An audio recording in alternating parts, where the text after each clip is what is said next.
Hi, it's me again with Corel Tips and Tricks. This is part 2. I really didn't like this, and I stated in that first video that I just made a couple hours ago, I don't like it. I like the effect, but since we've already, I don't have to do anything extra, let's do this. Instead of having a green leaf for the word, let's select them both and go back minus front and just take the leaf.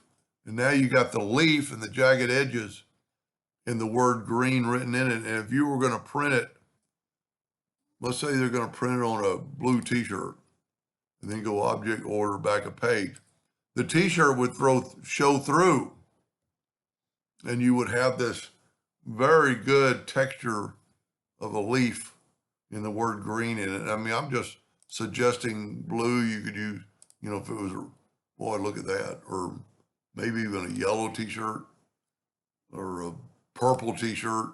That's pretty cool. It's a little bit hard to read, but that might be part of where this is so easy to read. But, if we look at that, I just think the other one's so much better because it really still looks like a real leaf. Anyway, I hope that gave them some ideas. Thank you for watching.